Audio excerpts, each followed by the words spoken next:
계약갱신 청구권과 전월세 상한제가 시행된 후 같은 단지, 같은 면적의 아파트 전세 가격이 크게 벌어지는 경우도 나왔습니다.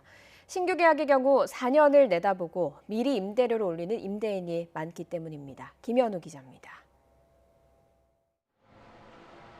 재건축 추진으로 전세값이 상대적으로 저렴한 서울 송파구의 잠실주공 5단지 아파트입니다. 지난달 27일 전용 면적 76제곱미터 전세가 6억 원에 신규 계약됐습니다.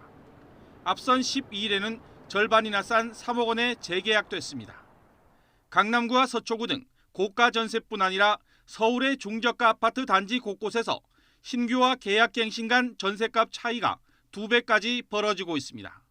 기존 세입자들은 세임대차법 시행에 따라 보증금의 5%만 올려주고 2년 더 계약을 연장할 수 있지만 신혼부부 등 신규 계약의 경우 집주인들이 미리 4년치 가격을 올리다 보니 이런 차이가 발생하는 겁니다.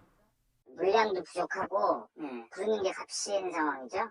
근데 이제 임대인들은 전세값이 올라간다는 얘기가 나오니까 시세보다 좀 많이 부르시는 경우가 꽤 있어요. 하지만 정부는 최근 전세난은 세임대차법 때문만은 아니며 다양한 원인이 있다고 입장을 달리했습니다.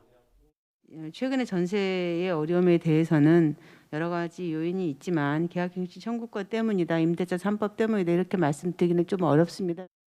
정부는 그러면서 전세 공급을 늘리고 가격 상승을 억제하기 위한 추가 대책 가능성을 시사했습니다.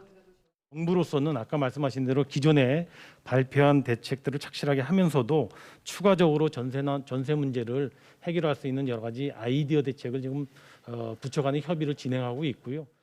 정부가 고민 중인 방안 가운데 하나는 LH나 SH 등 공공기관이 공실주택을 매입하거나 임대해 전세로 공급하는 공공임대입니다.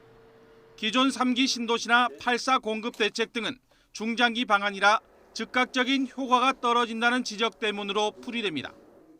전문가들은 급한 불을 끄기 위해서는 우선 다주택자들이 매물을 내놓을 수 있도록 유인책이 필요하다고 조언합니다.